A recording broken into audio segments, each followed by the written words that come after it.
Hello and welcome to Quarterlight, your car brochure channel, and in today's episode we're going to continue our 1979 Holden series with the Holden HZ.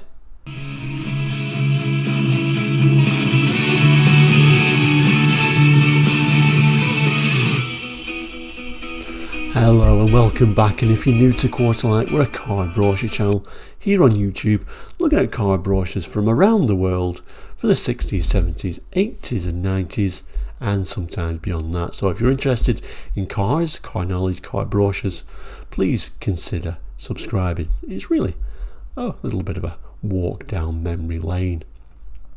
Anyway, we're going to continue our 1979 series for Holdens in this full range Holden brochure. We're now up to the Holden HZs, and to me these are kind of like a step away to what we've looked at before, very much looking from a European viewpoint. The previous models have always had a little bit of a few styling cues, a few little relations I guess to the Opel models, so you can kind of like relate to them a bit better. Now we're up to these full-size Holdens, and they kind of like remind me more of American style cars. Anyway, let's have a look at today's brochure. So the Holden HZ, as it says on here, the HZ Holdens, they've got what you want, and of course we've got that radial tune suspension here. So these are full-size automobiles produced in Australia between October 77, April 80. This is a 79 brochure, so we get into the end of the run. Several different equipment levels, several different body styles, and we'll have a look at some of those body styles. I do believe these were also assembled in New Zealand as well. Now, I don't have a great deal of knowledge about the Australian cars in general, or indeed Holdens, but I do find them very interesting, hence why I do include them on the channel. And after all, this is all about car brochures from all around the world. So I hope the people in Australia and New Zealand don't mind some of my ignorance when it comes to these cars. I'm trying to learn, and I love your comments and certainly learn a lot about those as well. Like the other cars in the range, we've now got that radial tune suspension, which certainly apparently greatly improved the handling of these cars at the time. And in fact, we see radial tune suspension mentioned all the way through this brochure. And like I say, the other cars I've kind of almost related to a bit better because they've reminded me of Opels. Now when we get to these, like I say, very much a bigger car altogether, not really a size of car you really saw in Europe, and more of a sort of this square American styling. But anyway, I'm going to start by reading some of the text, and I'm going to come back to these images and have a better look at some of the different trim levels, some of the different body styles that this HZ Holden had. So it tells us we can choose from the classic style of the Premier sedan and Premier wagon, Kingswood SL sedan and SL wagon. Immensely satisfying family transport, all with Holden's famous radial tune suspension for precise handling and safety. These Holden models all offer a long list of standard equipment that contribute to comfort and driving ease. It tells us features include reclining full foam front bucket seats, door-to-door carpet, quartz halogen headlights, push-button radio, quartz accurate clock, electric heated rear window on sedans, 2-speed fan boosted ventilation, power front disc brakes and a laminated windscreen. The Holden Premier comes standard with the responsive 4.2 litre engine with smooth Trimatic automatic transmission. The Kingswood SL is equipped with the powerful yet economical 3.3 6-cylinder engine and 3-speed manual transmission. And, as you can see below, Kingswood SL has the comfort you want. The seats have been designed and scientifically tested for long distance comfort and support. Everything has been designed for driver and passenger satisfaction. The HZ range offers 4 very exciting alternatives which one is right for you. And I kind of feel that these full-size Holdens at this particular time are probably better suited to Australian conditions. Certainly the other models had to be modified in some way to really cope with the harsh conditions that are really thrown on these cars. And I guess in some ways this particular image here of this Premier really shows some of those dusty conditions that this car may have had to go through. At the side here it says front stabiliser bar for less body roll. And then it says right front suspension is computer designed to keep optimum tyre tread on the road while cornering. There we go, a couple of those little sketched drawings just to see what you're getting. Anyway, let's have a look at the main images.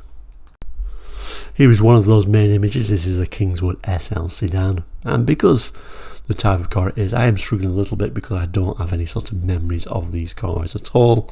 But you can see this is like a single light model. Nice grille on there saying Kingswood SL on that grille and these bucket seats. But if we move down, I think this is probably one of my favourites. I do particularly like it in estate form, and I'm sure it was extremely practical for families at the time. You can see on this particular Premier model, it's got a twin headlight model, and we've also got these overriders on there as well. We get a glimpse inside of the Kingswood SL interior there, and they kind of like relate a little bit with this sort of like very boxy interior, which was a very 70s thing, of course. And then of course if we get the Premier wagon, we get the Premier sedan, and again twin headlight model. Interesting at the back I always find of these, kind of like slope away. That was quite stylish, I must admit. But that's not where it ends. They did lots of different things, so we'll move on. So various different Utes, panel vans, etc. Let's just zoom in on the utility. The Kingswood utility. That looks a very useful vehicle. I do quite like the styling of that, I must admit. But we've also got these sort of like special vehicles as well. So obviously it didn't come with that paint job on there, but the Holden Sandman Ute and the Holden Sandman van. Obviously this is the van version. So there, so it's like your surfer crowd, similar to what Ford did with their vans, but obviously this has been a bit of a custom paint job on this one. And then we've got other different utility vehicles. Is Holden 1-tonner. Body fitment is not standard equipment, so a bit like a chassis cab and put on whatever you want. So here it tells us Holden Sandman, the greatest way to make your great escape. Holden Sandman, the freedom machine with GTS poise, RTS pounce, and almost 3 cubic meters of party room. And Sandman gets you going with an impressive list of standard equipment, including a 4.2 litre 4-speed manual shift, full foam reclining bucket seats, power front disc brakes, full sports instrumentation, plus quartz halogen headlights, sports wheels, air dam, sports mirrors, and naturally radial tune suspension. Sandman's the greatest way to make your great escape. And then it talks about your more sensible, your more business use commercials. So Holden's light commercials ready to work for you. Holden utility, panel van and 1-tonner ready to go to work when you need them. Built tough with full length box section steel chassis and built to handle with radial tune suspension. Plus more comfort than you'd expect from a workhorse, with a choice of V8 or 6-cylinder engines, manual or automatic transmissions. Holden light commercials, built, tested and proven in rugged Australian conditions. Could your dollar even buy more? And at the bottom there it gives you some information about those models. So the Kingswood, we can have an SL sedan, SL wagon, utility and panel van, and the Premier with a sedan or wagon. 3.3 litre for the Kingswood Premier, having a 4.2 being an 8-cylinder engine, and also having a 3-speed transmission. Automatic on the Premier, 3-speed manual on the Kingswood with a 6-cylinder engine. But like we said, we also get these more utilitarian versions, so the Holden Utility, panel van and 1-tonner, and of course that amazing Sandman, the Sandman coming with a 4.2 litre 8-cylinder engine, but this time a 4-speed manual, and the more utility vans etc. Having a 3.3 litre 6-cylinder with a 3-speed manual. So there you go, the Holden HZ. Like I said, I don't know much information, I've got no memories of these cars of course, but if you do, please jot it in the comments. I would love to learn more about these cars, and did they hold up to Australian conditions any better than the other cars in the range? Certainly they seem to be a bit more of an American looking car towards the more European models in the lower range. Of course, you also got the Statesman, which was certainly a relative, but we'll hold on to that one for the conclusion next week. But for now, we'll say thank you so much for watching, and please don't forget to like and subscribe. It is completely free. I've added a couple of extra boxes there to let you look at other episodes. I'm also kind of like trying to group the Australian cars all together so they're easier to find if that is your interest. But we'll end by saying thank you so much for watching. Please do take care. We'll see you very soon, and goodbye.